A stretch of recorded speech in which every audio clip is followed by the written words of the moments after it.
This episode of The Movie Men is brought to you by Norm's Restaurant. Classic diner feel, modern touch. Oh, that sounds great. Mm-hmm. Let's just not do this episode and go get some food. Wow, it's like 9 o'clock at night. Norm's is closed. Well, let's just camp out for a good seat tomorrow. Okay. Yeah. All right, let's go.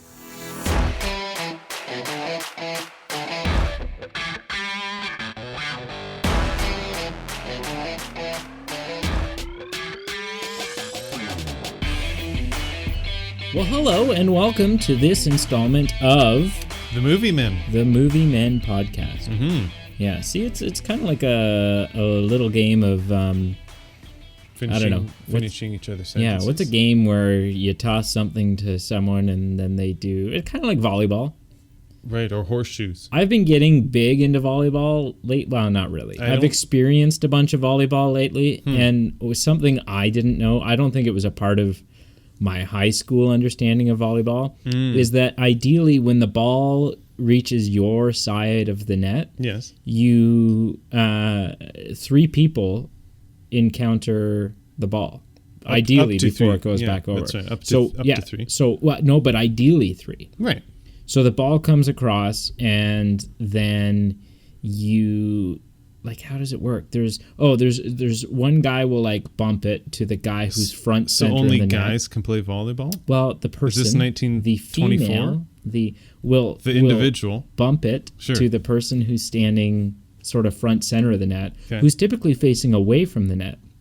I also bear in mind, people who actually know about volleyball listening to this are bleeding through their ears. Oh yeah, totally. Right now. But then they set it straight up into the air, and then they get the heck out of the way so that either the first person again or a third person all together spikes it over the net. Are you creating an analogy, or where are you going with this? No. I don't know. I just yeah. Well, I've just kind of like I feel like I've set it up into the air, and then you spike it over. Right. And that's kind of, that's how our introductions go. The verbal volleys, as you would say. Well, that's 2 minutes about volleyball for you.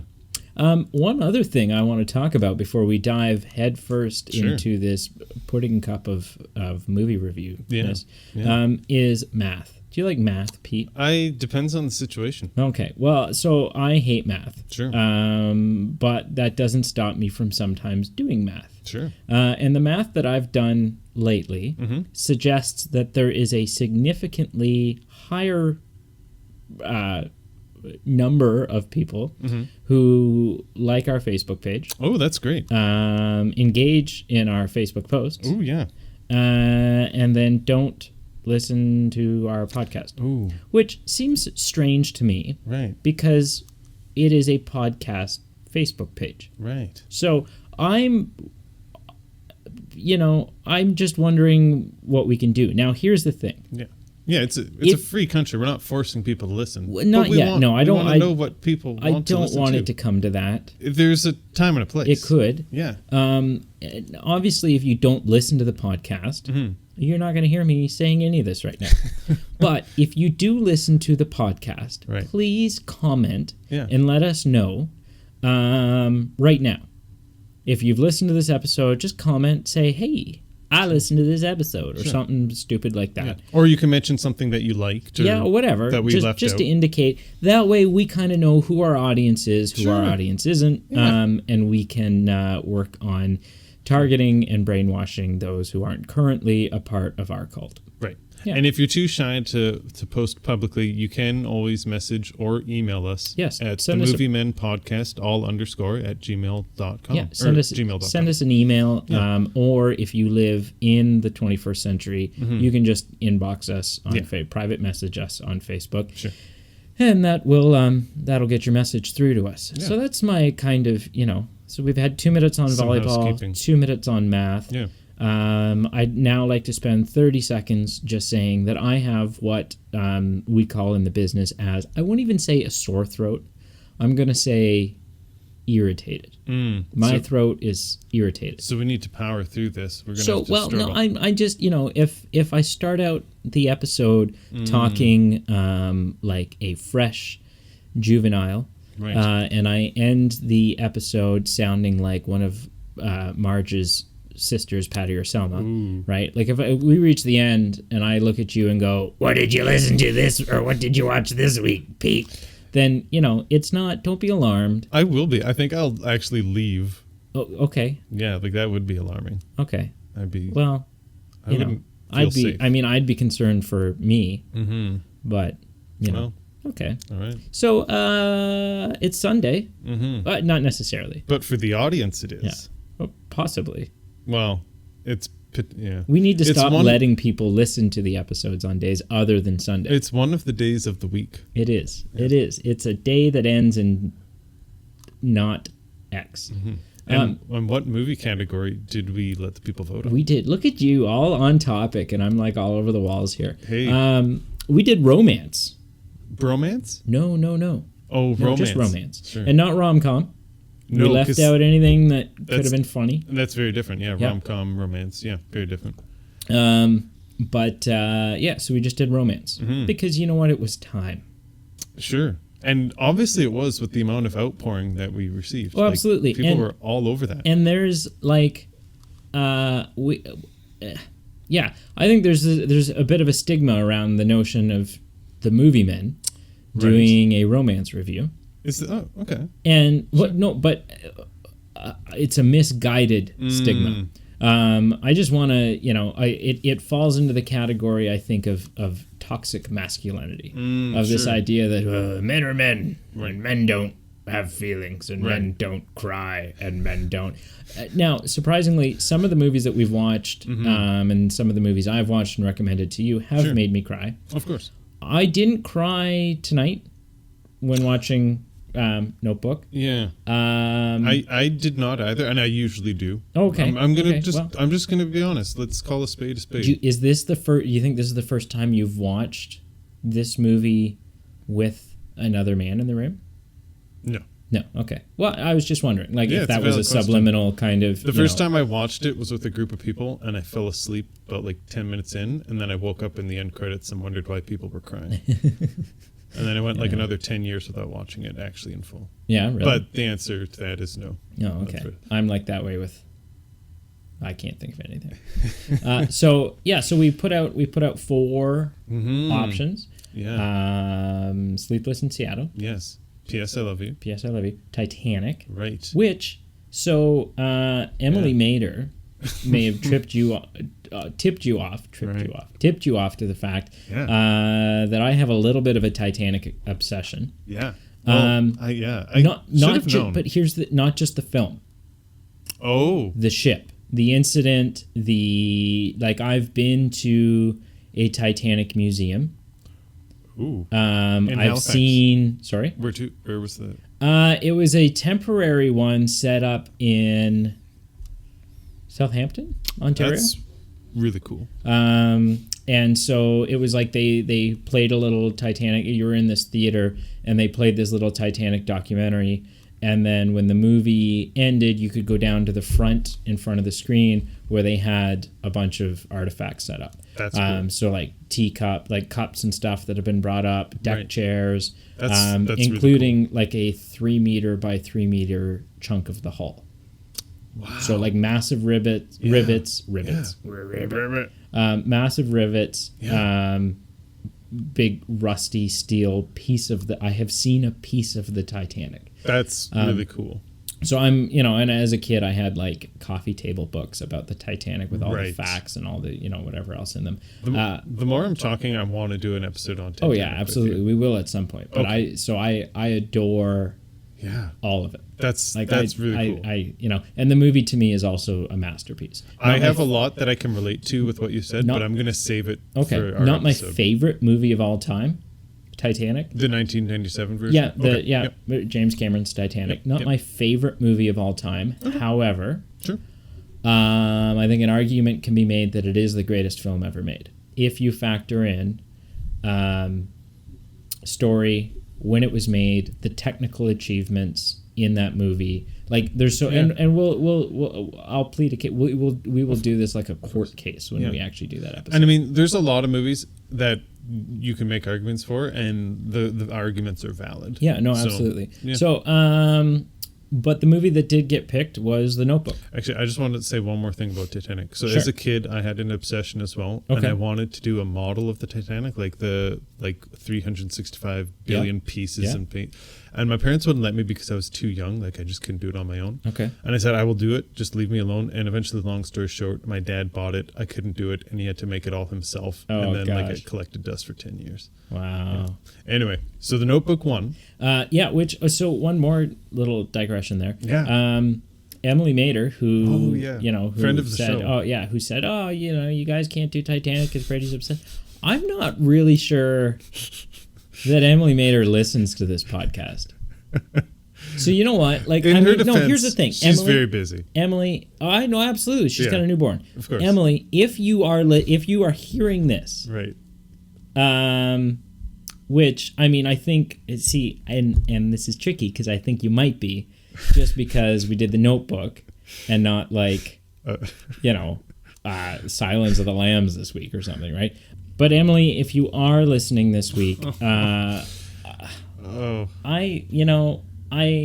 apologize from the deepest, darkest pit in my soul. And what a pit it is. What a pit. Yeah. I hope you are. I hope you are. I hope she is. And I apologize that you're listening to this right now. Yeah, this is a tangent. This garbage. is 2 minutes on volleyball, 2 minutes on math, 30 seconds on sore throat, about 3 minutes on Titanic. Yes. And now about a minute and a half on Emily. Yeah.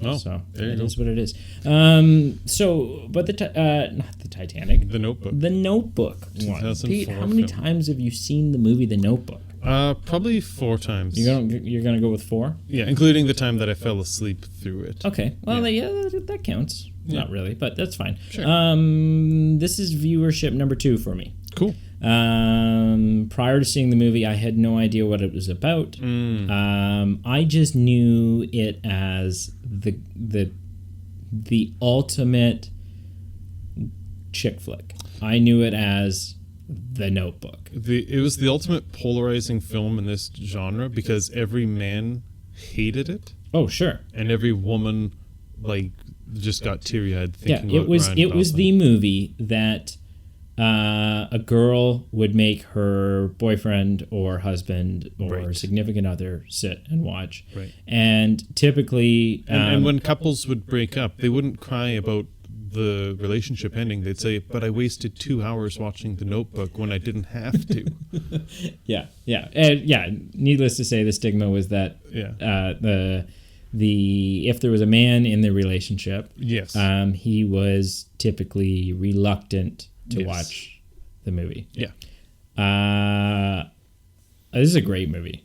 It is. I mean, we'll get into that. Okay. That's it. I'm done. That was my review. This movie's great. Well, moving right along. I mean, to summarize, it's like any other movie that has flaws.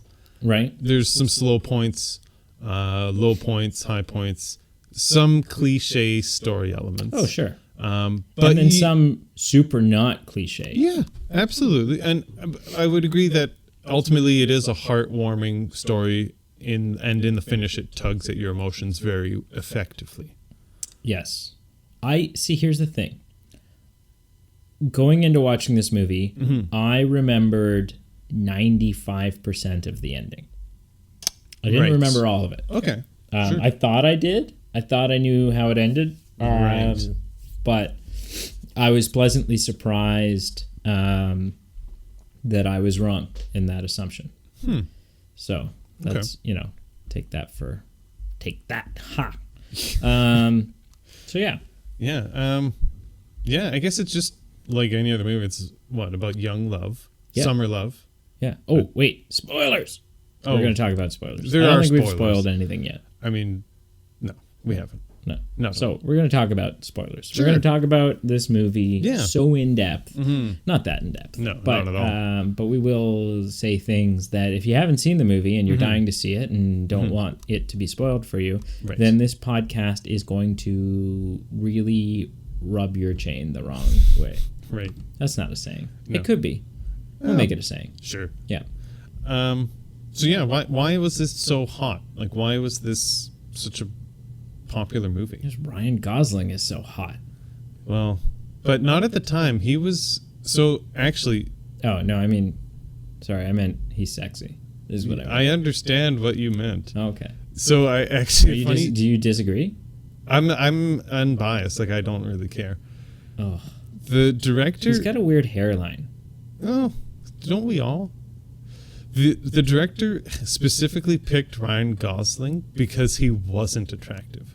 Comparative to known Hollywood actors who had like a known reputation. Like Leo and Brad Tom. Like he wanted like an unknown guy. Which is so crazy that I can say Leo, Brad, and Tom, and there's no question which Leo, Brad, and Tom I'm talking about. Right. Tom Petty, Leo Martin, and Brad Joseph. He struggled on that last one, eh? Yeah.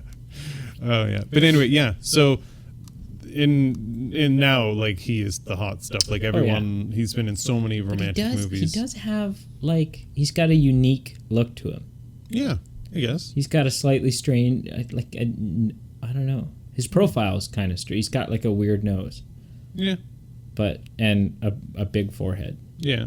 But that doesn't take away from his humana. No, he's cut. He's watches those calories. And so he's good looking. Yeah. McAdams is in this. Yeah. And again, we talked about this, like we were like, oh, these two look so young comparatively because this is really early on in the career. Yep. So they were both semi-unknown at the time, or at least just getting their feet wet. Yeah. James Marsden is in this. He's a good-looking guy. Sorry, who? James Marsden. He plays I don't know his name. Oh, yes. He plays the guy Lon Hammond. Yeah, the guy that she ends up with in between being with Noah. And to me, he has a face. He always plays the dink. Like, honestly. Like, he was Cyclops in the X-Men. Right. And he's such a tool in that. He has such a familiar face. And I looked up his IMDb page, and he's in Enchanted. He's in a lot of recognizable movies. But in Enchanted, have you seen Enchanted?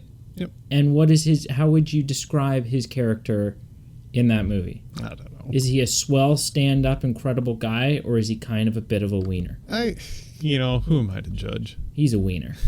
I'll judge for you. Oh, right. James Marsden, I'm sure, honestly, I'm sure in real life he's the nicest guy in the world. Sure. But he's been typecast as the wiener. See, I'm the guy that you're not rooting for. But I haven't seen him in a lot of these movies you're talking about. I've seen him. He's the dude in 27 Dresses, so he's like the good guy in that movie. Oh, okay. So yeah, I've seen him painted both ways. One. I've seen him painted both ways. So I can appreciate why you feel that way, but I don't necessarily see it. Okay. For one thing I comment about him, like, he has such a familiar face, but when I looked at his IMDb page, like, there wasn't a huge rap sheet of like, oh, I've seen 72 movies you've been in. Zoolander. It's just been like odd little bits here and there. But I mean, it's mostly X-Men. He was in so many X-Men movies as Cyclops that that's stuck in your head. Yeah. James Garner, who, you know what, even though he's a little older in this movie, he's a good-looking guy. Oh, I want to. If I look as good as James Garner at that time in my life, I've done something. This turned into like this. Just we're so shallow. This whole review turned into the IMDb Tinder, is what this is right now. You know what? I'm just gonna make up another comment here. They all are attractive personalities. There. Except James Marsden, who's a bit of a wiener. Okay. I actually did make this note while we were watching the movie. Okay. So I get emotional. This is more recently when I watched the movie. I get emotional from watching this movie for two reasons, and they're equal.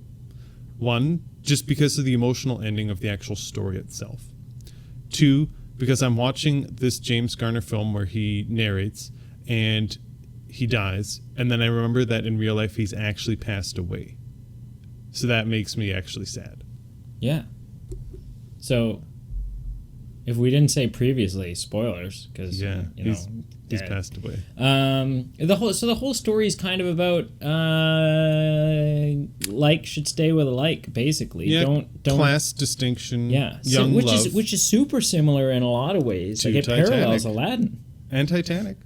Yeah, and Titanic. Wow. Right, where there's two different classes. Yep. Right. And interestingly, like, it's not so much financial in this one, although it is. It is. It is, because the idea is if you live out in the country, you're maybe not as wealthy. Yeah, social for sure. Yeah. And basically the city girl who falls in love with a country boy. Yep. And her parents say, not a chance in hell. No way, Jose. Yeah, because you are...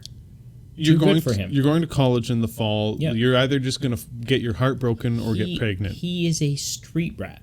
Essentially. Yeah. She said, I forget what the mom said, but it was in those terms, like of he's no good for you. He's no good He's for a you. nice boy, but he just ain't no good for you. Oh, honey, he is a nice boy, but I just don't see it working out for the best. I'm getting all kind of weird vibes from him. Yeah, so you just better not get your pantaloons all up in a bunch. Yeah, you're not going. Yeah, I can't. Yeah. You're better at accents than I am.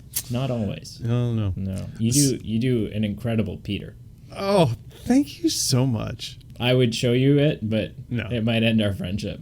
It's a pretty offensive impersonation that I do behind your back to people.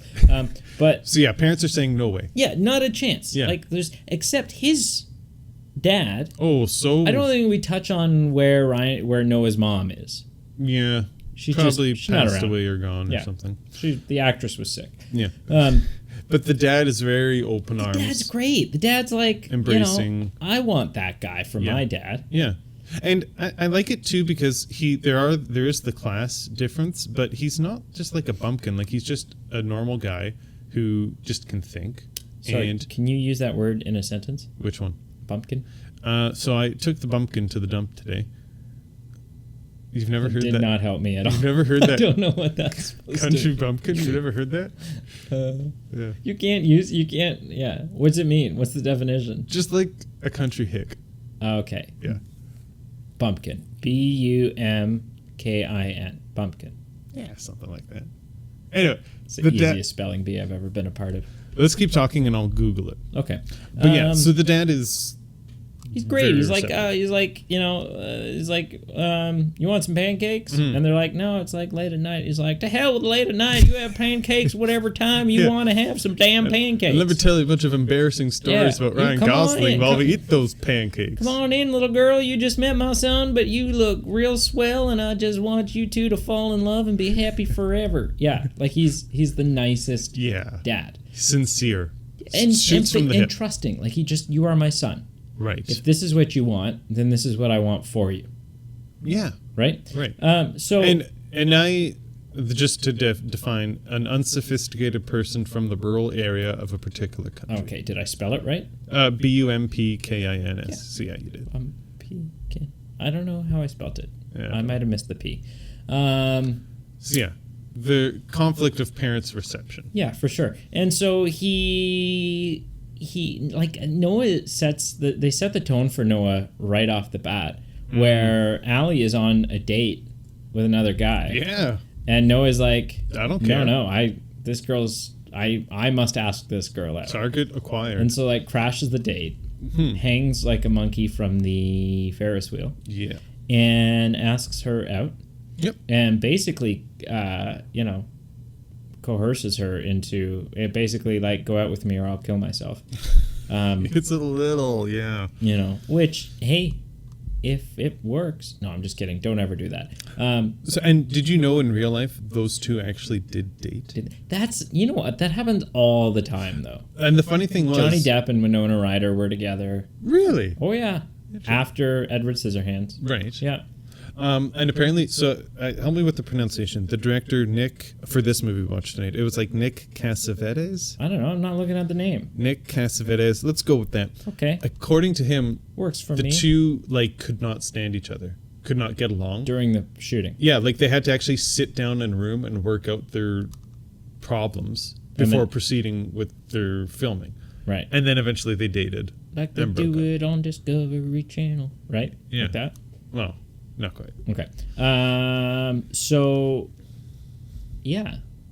So, but then something horrible happens. So she falls incredibly in love with him. Yep. They're all cutesy tootsy. Yep.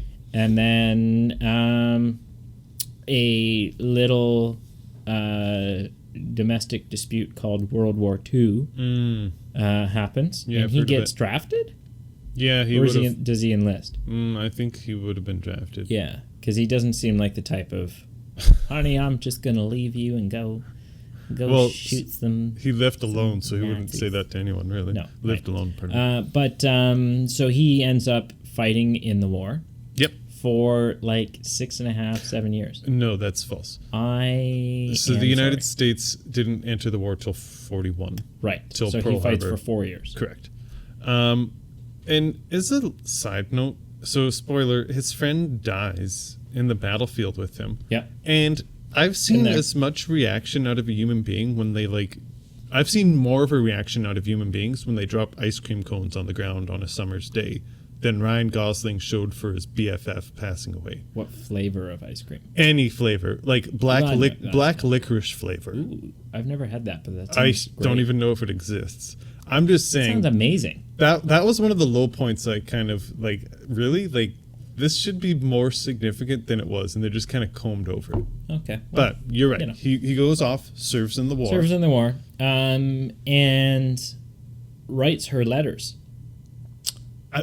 Was that during the war or before he left? Regardless, he wrote her letters. Yeah, so they split. Yes, he leaves. Yep. Because mommy and daddy. Yeah, he's trying to appease her parents. Yep. And she's like, to hell with them, I love you. I'm breaking this up, but we're not really breaking up, right? Yeah, yeah. And so he leaves. Yeah. And isn't over her, so he writes her 365 letters. Yep. He writes her every day for a year. Yes. Yeah. And then, but she seemingly doesn't. She never replies. No. So he's like, oh, she must be over me. Yeah. And which we find out later, the mother withheld the letters. Confiscated, she withheld. Which I made a note of this, and I've seen some people talk about this online. Again, that happens in so many movies. Which the mother someone intervenes, or someone I had these letters the whole time. So, would just law of averages, just that in 365 days, you think once she may have beaten the mom to the mailbox, especially when she's waiting for a letter from quote unquote the love of her life. I don't know though. Is this this is the 1940s, so I don't know culturally if it's I guess I don't know if it's if you don't check the mail in your parents' home. I don't know if that's a thing. But I'm just saying the law of averages, there had to be for sure. one day where the mom had food poisoning and didn't leave her room. Oh, totally. Where the daughter could have been I'm going to go check the mail. Yeah, absolutely. But I agree. I don't know the cultural that doesn't work for the story, man. So I know. Let it go. Yeah. So, because she goes on in her life, because she didn't read the letters. But she didn't read the letters. So they're both under the assumption that the other person doesn't want to be with them. Yeah. And they both. So then maybe you know what? So maybe he does enlist then. Maybe he thinks there's nothing. Yeah, I think he does. He's like, there's nothing left here for me, and he goes and joins the war. Right. While he's off at war, she meets another soldier. In the hospital. Yeah. Yep. Yeah. And because she's a nurse. Nurse's aide, yeah. Yep. And this guy comes in and he's pretty banged up. But he asks her out. He's kind of got that the Florence Nightingale effect. Yeah. Yeah. Thank you, Back to the Future, for educating me on that. Everything I've learned is from Back to the Future. But yeah, so then she kind of agrees to go out with them. Well, kind of. So I at the time it seemed no, she got him up to do something medical with him, then asked her out and she's like, no. Right, yeah, no, not right away. Oh, sorry, sure. yeah. But eventually she agrees, to go which out is with him. kind of shallow on her part. When he's at his lowest, she's like, let me weigh my options. And then when he's snazzed up in his military suit by a convertible, she's like, yes, yeah, I love you so much. Yeah, well, it's a convertible. I don't blame her. If I were going after James Marsden, he would need a convertible. Yeah, what a wiener. Just as so they pursue their relationship with each other. Yeah. And she falls head over heels, supposedly. She thinks she's head over heels. Maybe she doesn't even know. She loves She him. still has, according to the narration of James Garner, she still has moments where, like, she sees Noah or, thinks about him when she's doing something else. For sure. And meanwhile, he comes home from the war, builds this house kind of as, like, maybe a dedication to her. Repairs a house, and maybe dedication to her, or maybe just to kind of get his, take his mind off of her emotional sentimental value. And that sentimental value is earlier in the movie. There's a romantic scene in that movie. Ooh. And I've been in my share of not romantic situations, but actual, like, abandoned homes or, like, old cruddy buildings. Have you been in any romantic situations? Yeah, it's complicated. Okay. But my point is, I've been in old rickety crap buildings. Okay. Well, I mean, your house is coming along. Well, someday. Yeah, it'll get there. But I'm talking. I've been in some crap holes. I feel that abandoned buildings do not translate into as romantic circumstances as that movie depicted. Like, you've got spiders, cobwebs, mice, birds, the droppings from everything I just listed, rot, mold, structural danger, like a floor could collapse at any moment. They said that house was like from the 18th century. Well, yeah, but that's not that 1700, the late 1700s. Oh, right, yeah. Okay. 1930, like that's 18. I'm just saying it was like quaint and like cozy, and he got it all dolled up. Well, you know what? If droppings of things don't do it for you, then that's fine. Okay, but for some people, bird that's droppings is the bee's knees, right? Okay. It's a thing. So he's working on this house that has emotional significance to them. And meanwhile, she's off getting engaged. Yeah. To Lon, the war hero, the other war hero, Lonnie, Londo Calrissian. Londo. That face. Oh. Anyway. This is why we should do videos instead of podcasts. Yeah, I was just thinking that. People need to see that face. Yeah. It's So then he ends up in the newspaper. Yeah, because he's like fixed up this house. Because and I think it also. And the newspaper is even like, dude, that house is not worth it. Why are you fixing? Here, let me say cheese. Okay. What's your name? I think it had like some historical significance. I guess. And then you got featured in the paper. And people keep wanting to buy the house. People are like, man, I will buy that house off of you. And he's like, no. Sell it. Even when, like, some people are like, no, I'm only going to give you this much money. And he's like, well, no, get lost. I put a lot of work into it. Yeah. And then this crazy guy comes along and he's like, I would like to give you $50,000 more than what it's worth, or something, right? And he wants to give her 50, which pulls a piece on him. Which we figured out $50,000 is 500 and something. Yeah, 570,000. Yeah, close to 600. Yeah, close to $600,000 translated into today. Yeah, if you take the inflation into, of course, you know. Yeah. Also, something we figured out. He says he makes 40 cents an hour. No. Yeah. Oh yeah, 40 cents an hour. Right. Which we factored out to being $7.33 in today's money. So he was, Which, you know what, like, when I got my first job, minimum wage was like $7 and something, you know. So it's really, it's not, you know, but whatever. Sure. But he's like, at the time, he's talking to a bunch of rich, posh, artsy fartsies. People who have like a summer home. Yeah. Yeah. Yeah, I have a summer home, but I live in it year round. Yeah, me too. Okay, well, you should be paying me some rent then, I guess, if you're living in my summer home year round. What are you doing? So anyways, so he's in the newspaper and she sees it, and it kind of sparks the fact that she's like, I don't have any closure, and I need to go confront this SOB because he just walked out of my life. I have unresolved issues. And I need to go, and if I die, I'm going to come back as a ghost because I have unfinished business, and I don't want that, so I need to go sort this out. And so he goes, or she goes, Yep. She tells her fiance, hey, I have to go out into this town that nobody's ever heard of. Yeah. It's not the end of the world, but you can see it from there. And she's very vague and non-specific. Yeah, she's like, I need to go on a soul-searching journey. And he's like, To me, like, are you okay? Warning lights, like red flags are going off, like.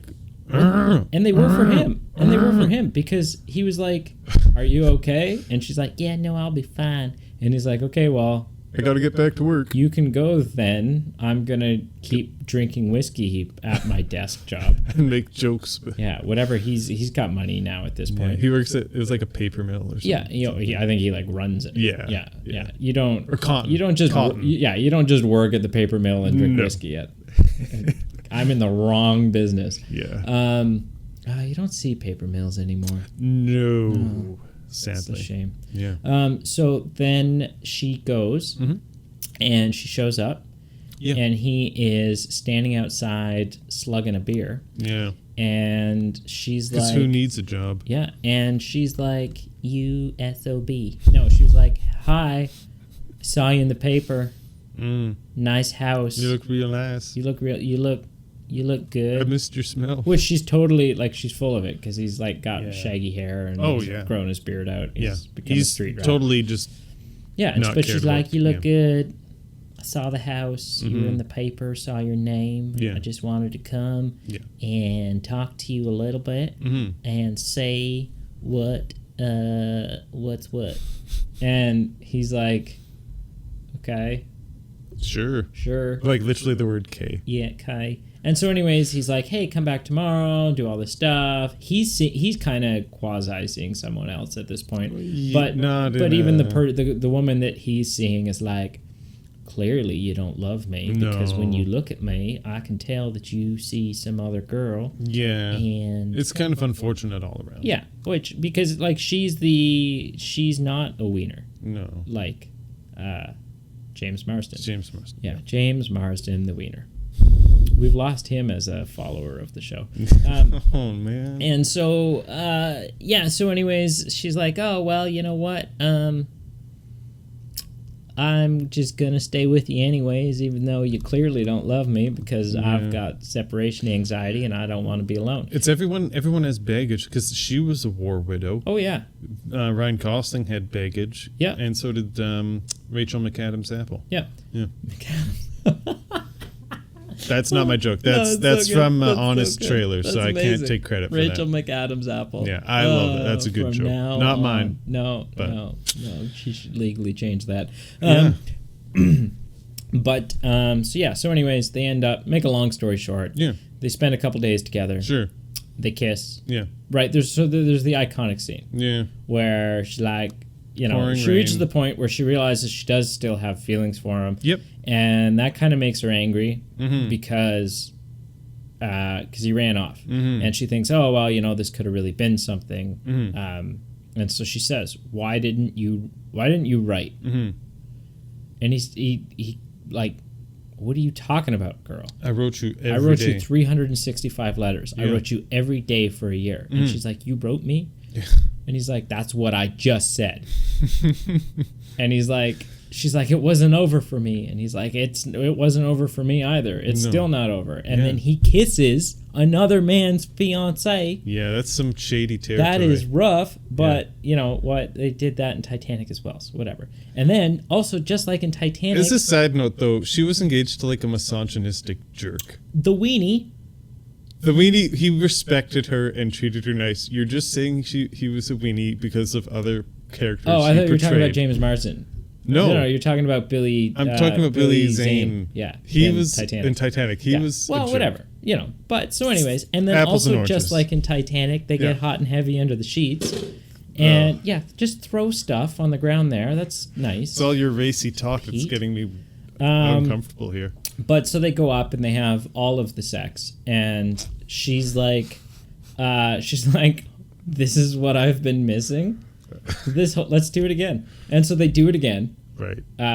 Which good on them. Some moral gray area here. Yeah, well, whatever. It's the 40s. What does that have to do with anything? Know. That's another person's partner. It's true. Anyway. So anyways, and then Lonnie, the weenie catches wind that she might be the mother goes. No, the father. Right. No. Okay, yeah. The father tips him off. Yeah. oh, my throat's starting to get sore. And says, hey, just so you know, there's this other guy who she's had this thing with, and that's where he lives, and you might want to go check that out. BT dubs. Yeah, so the mom, Allie's mom, shows up to tip him off. Yep. Tip her off, and kind of says, hey,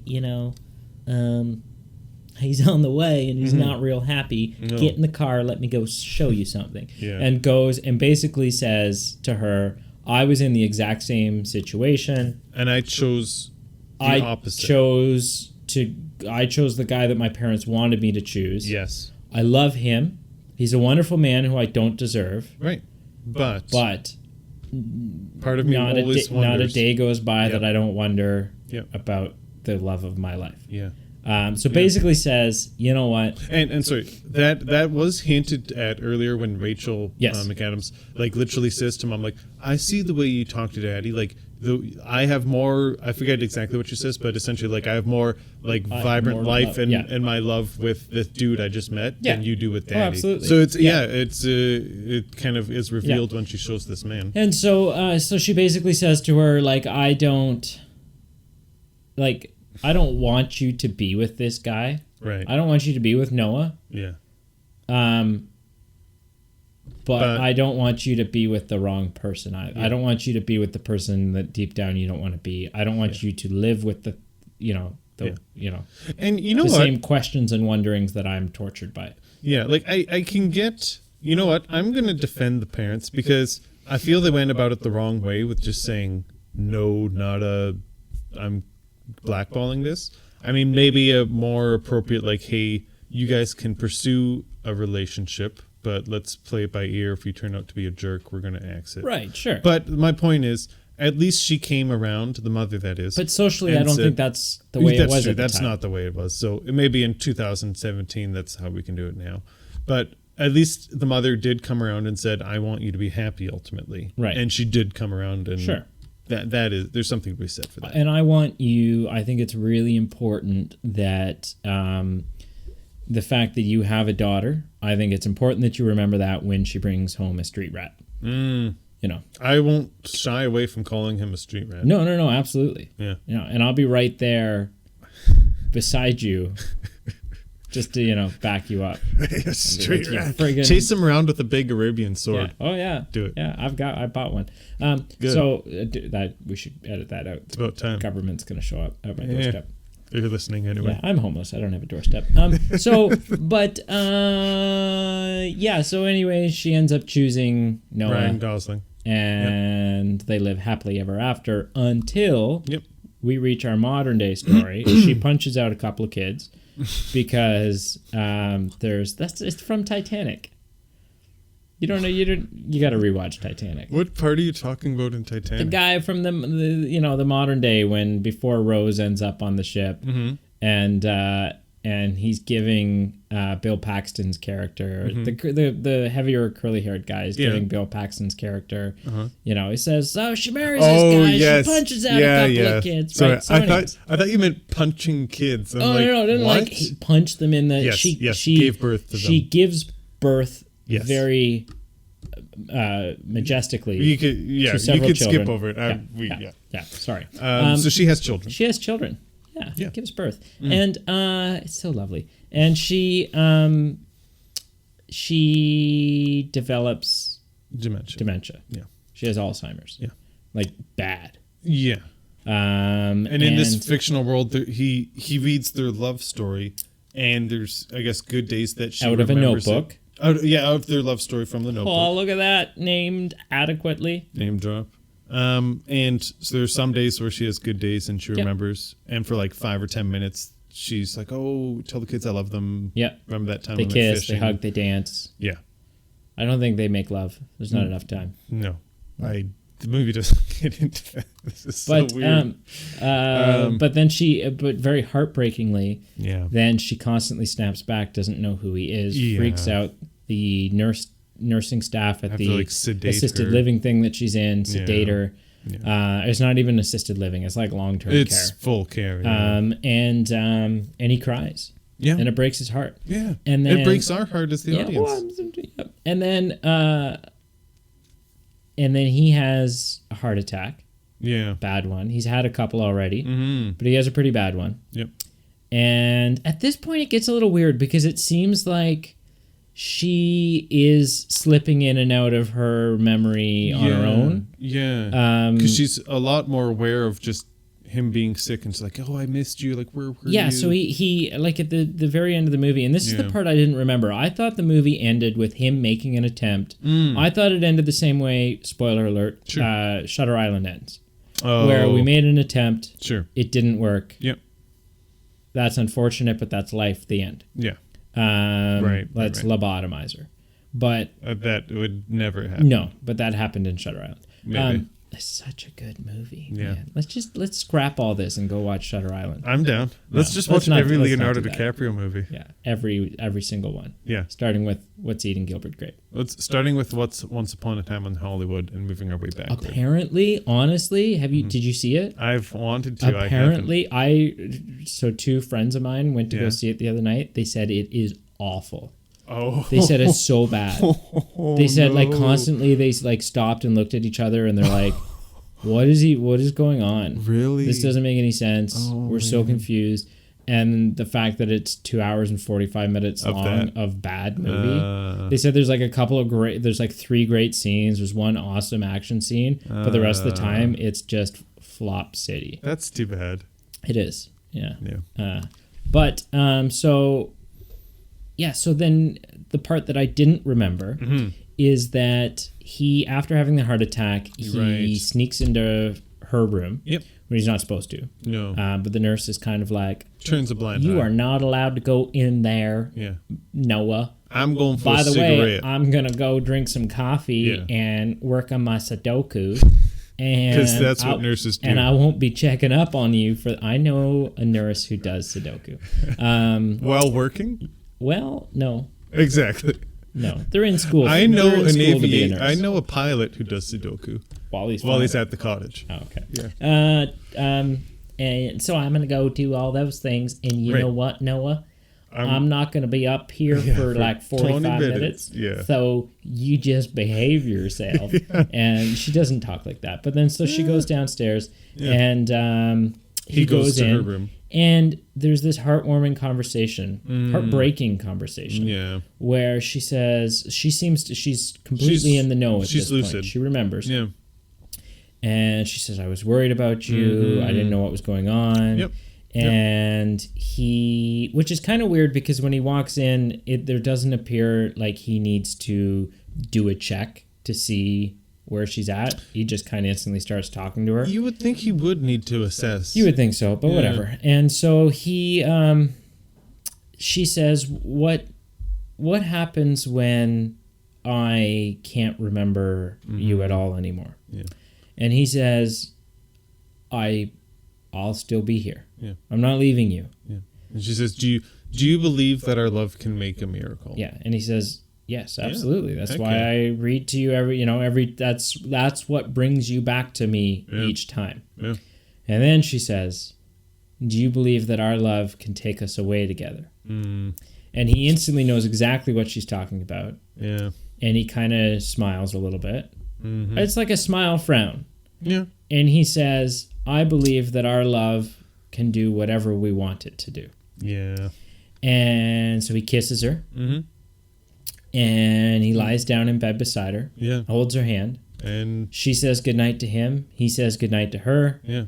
And the screen goes dark. Mm-hmm. And the next morning, the nurse comes in. Yeah. And they have both passed away together. Yeah. I mean, she literally just touched their hand. She didn't do any, like, a pulse check. No, anything, but she knew. Yeah, I guess. Yeah. They had started to decay by that point. There was a smell. No, they didn't. No, I don't know how that stuff works. Yeah. Well, do you have trivia for me? I do. Okay, let's do it. I'm actually really pumped about this trivia. We've been long-winded. Have we? We have. Ooh, okay. We're long-winded people. I've got 3 questions, but they'll blow by real quick. Okay. Number 1, Ryan Gosling was the director's first and only choice for the role of Noah. Okay. Okay. But before this director named Nick Cassavetes was chosen as the director, which director was previously Sean Connery? No. Which director was previously attached to the project but then had to back out due to other projects on the go. So I'm going to give you 4 options. Oh, okay, good. Steven Spielberg, James Cameron, Michael Bay, Ron Howard. Wow. Which director was previously attached to this project but then had to back out, and then Nick Cassavetes, who did direct it, stepped in? I'm between Ron Howard and James Cameron. Okay. You don't think Michael Bay, you don't think there was enough explosions? There were no explosions in this movie. But I mean, maybe that's why, because he wasn't attached to it anymore. Yeah. I'm going to go with Ron Howard. Ron Howard is incorrect. It was James Cameron. Steven Spielberg. Really? Yeah, according to my sources. That's crazy. Yeah. Second question is tied to the first, so you're not off to a good start. All right. Before backing out due to other commitments, Steven Spielberg wished to film The Notebook with what actor playing Noah Calhoun? So what actor did Steven Spielberg want instead of Ryan Gosling? Tom Cruise, Joaquin Phoenix, Tom Hanks, Leonardo DiCaprio. Oh, geez. Leonardo DiCaprio. Wrong. Okay. Tom Cruise. Okay. Could you I hate imagine? Tom Cruise. I know, that's why I love it so much. He's also a weenie. Okay. Okay. The last question, you might get it or not. This is challenging, so that's why I'm looking forward to this one. I don't know if you'll get it. Okay. You might get some. There were 6 actors in this movie who either at the time of this movie or at some point in their career afterwards were nominated for an Oscar. Nominated. Okay. There were 6. Sorry, after this movie? It just at some point during their career. Like they were involved in this movie, and either before this movie or after this movie, sometime in their life. How many of them? 6. I'm going to make it easy. I want you to name. Can you name 4? Okay, James Garner. 1. Rachel McAdams Apple. 2. Ryan Gosling. 3. I don't know anyone else who. James And I don't need names. But not James. I don't need names. You could tell me like the janitor in the gymnasium after the volleyball game. I'm going to say. I have to say James Marsden. Although, no, there's no way he did. Because he's a weenie. That's why I picked 4, because I don't think you'll get to be able to pick 4. The woman that plays adult Allie.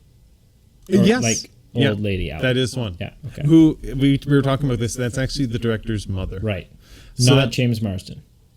Right? No. No, because he's a weenie. No. So you got 4. Okay. The 5th was the actor Sam Shepard, who played Noah's dad. Okay. That was going to be a guess. Yep.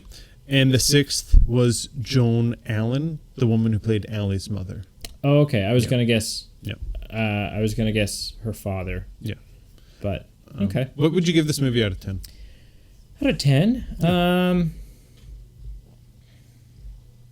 probably an 8.5. I really enjoy this movie. Cool. I think maybe I enjoyed it a little bit more the first time I watched it. Mm-hmm.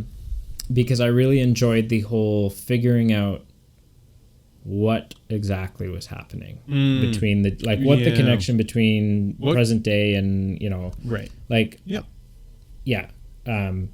and I remember having several theories and then like backing out on those theories. Right. I do think like 5 minutes before they do reveal it all, I think I had figured it out. Sure. But yeah.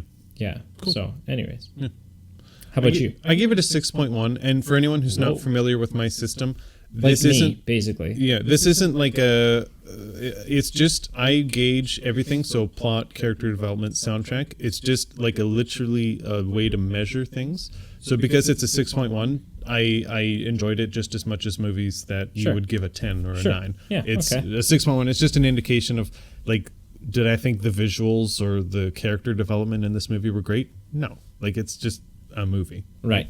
But overall, like I think it's a decent movie. Like I enjoy it. Okay. Yeah.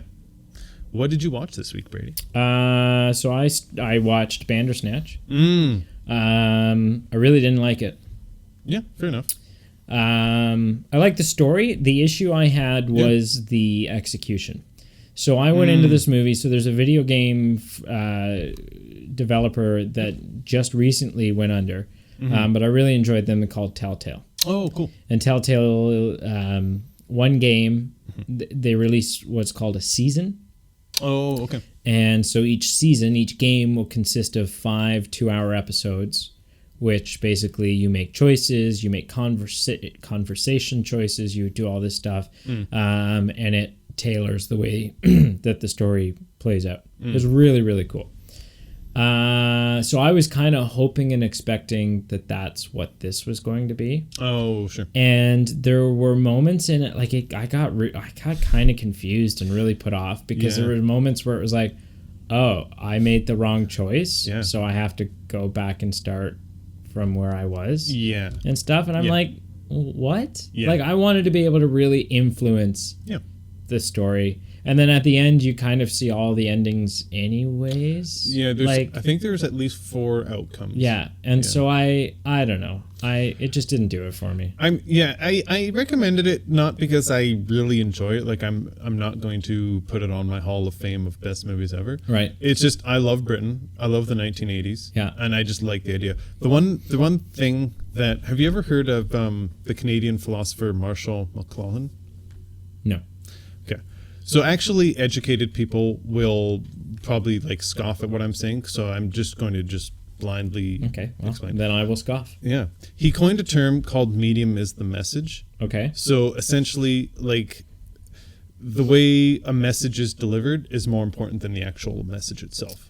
Okay. So like because something is delivered through a TV show is more important than the actual message of the TV show.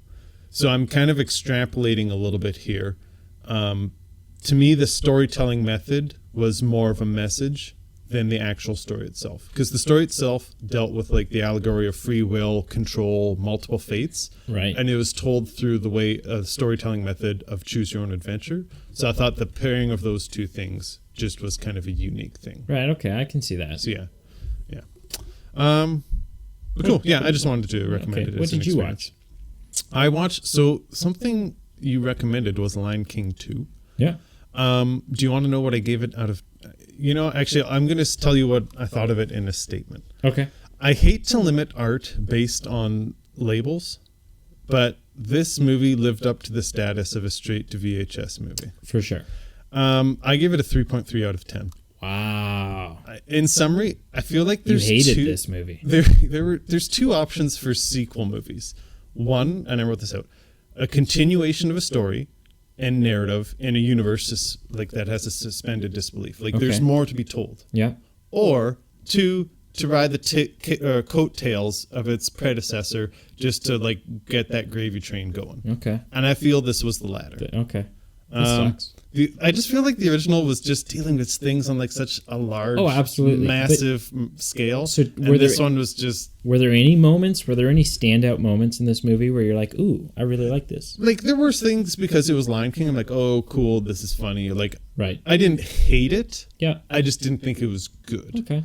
Well, the one thing that blew me away because this piqued my interest. This movie was so successful. It was so lucrative. I looked it up. Because it was riding those coattails. Yeah. It was. I'm looking up at VHS sales. This movie was more lucrative than The Little Mermaid, Tarzan, the original Home Alone, Bambi and Pinocchio. Bambi's hard because Bambi and Pinocchio, it was more lucrative then. And the rest doesn't really matter. Okay. So there's like legitimate good movies that were like hot that this beat out. Oh yeah. So I thought that was interesting. Yeah. Okay. What you watched this week? I watched 5 other movies, so I'm gonna breeze through them really quick. The first one I watched was a Steven Spielberg film starring Tom Hanks and Stanley Tucci, who I love. Oh, my brain's drawing a blank. Who that? Just a sec. Google it. Continue. You continue. No. Google it. We will wait. We will do some dead air. I'm really sorry, audience, for my ignorance. All right.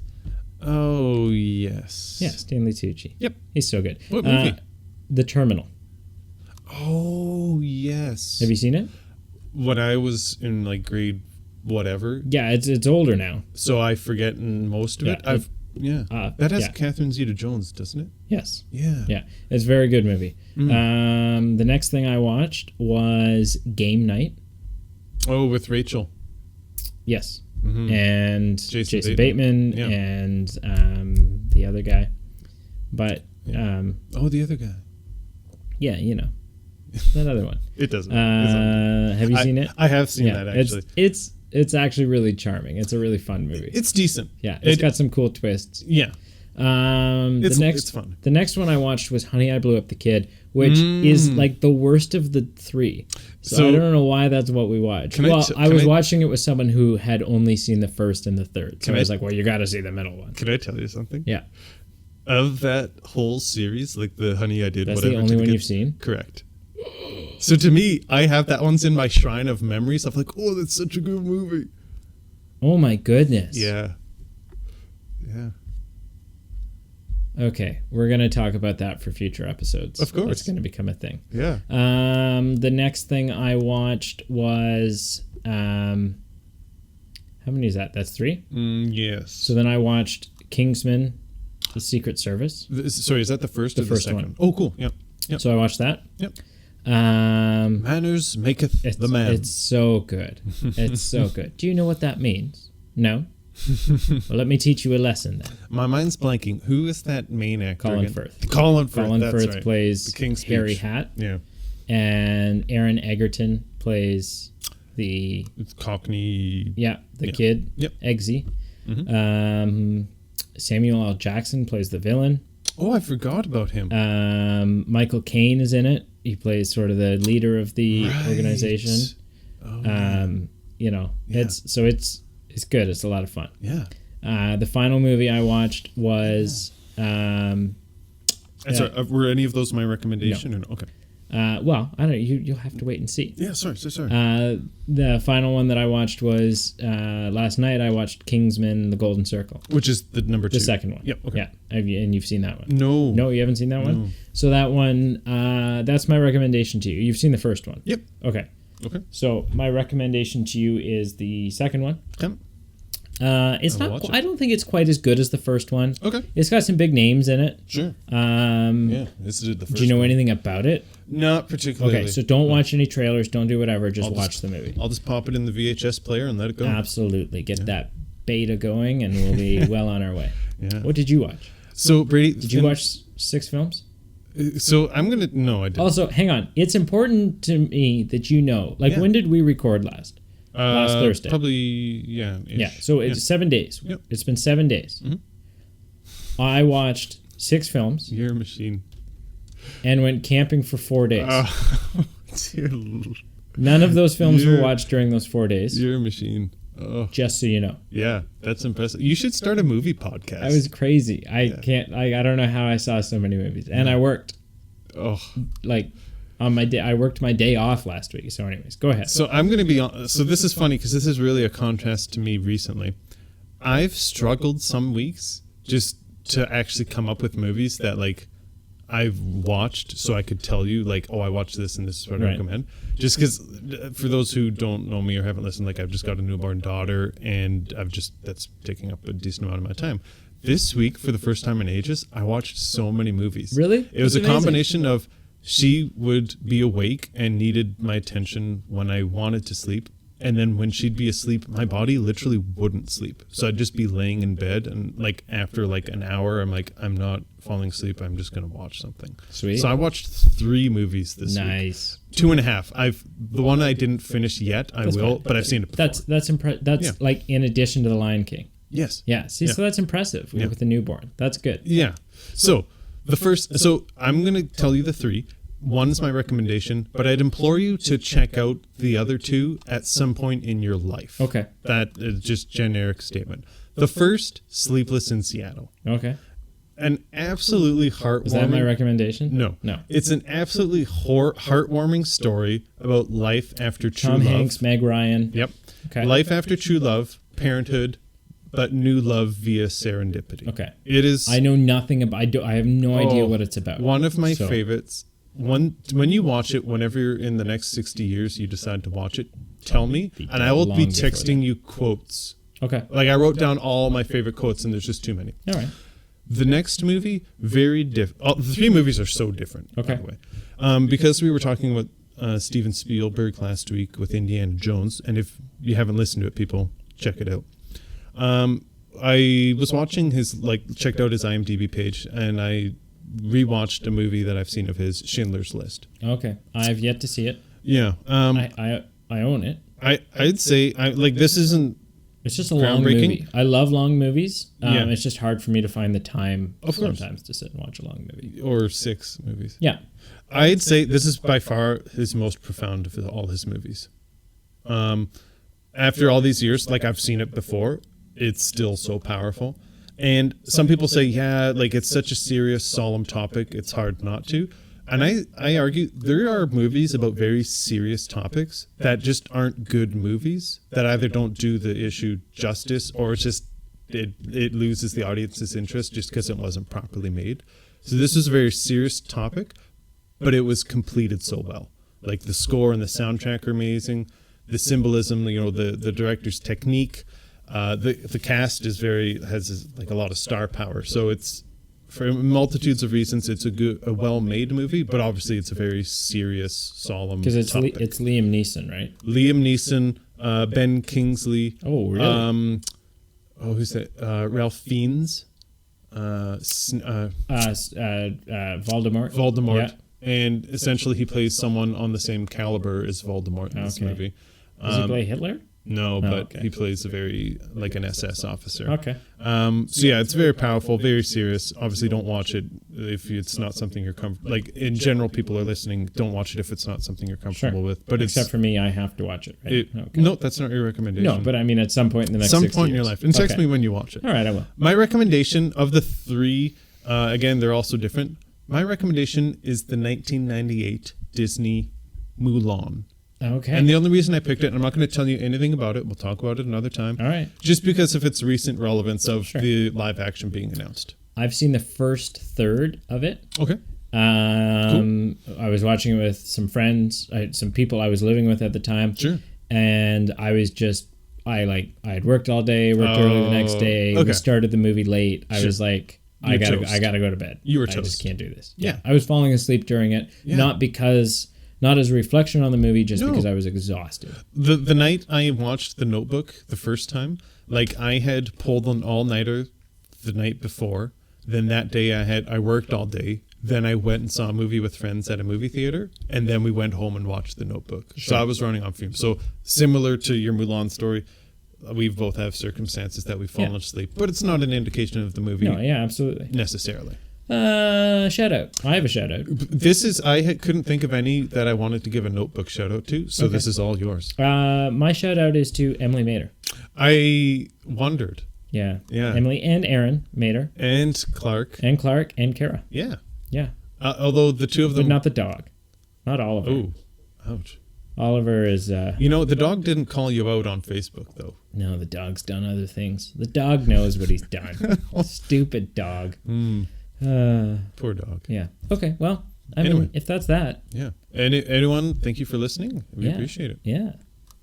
And just a reminder, if you've gotten this far, there's no way you have, but if you have gotten this far, give us a comment. Thanks for listening, Aunt Susan. Or send, I don't have an Aunt Susan. Yeah. I don't think any of my aunts or uncles are listening to this. But if you are listening, either comment or send us an inbox thing, or reach way back into your great-grandfather's technology and send us an email. That's harsh. There are people... one of those email things. That's harsh. There are people who just don't condone or don't partake in social media. They just say, hey, I'm not about it. Or they're not on Facebook. Right. And if you're not on Facebook, it doesn't matter because you probably haven't found this podcast. There are people I've shared it with that aren't on Facebook. Exciting news, though, in the coming weeks, and I'm just gonna flat out say this, and then Pete's gonna have no choice but to follow through with this because it will be ironclad. I hate you. The pen is mightier than the sword. Yeah. Pete's going to work his little tushy off at getting the podcast up on Apple Podcasts and at least one other platform, whether it's Spotify or Google Podcasts, Android Podcasts, something like that. Stitcher is a thing, I think. Subject to corporate funding. Yeah. So that might not happen. But we'll try our best. It'll happen. We'll try our best. It'll happen. We'll try. It's going to happen. Thank you for listening. It'll happen. Thank you. Goodbye. For listening.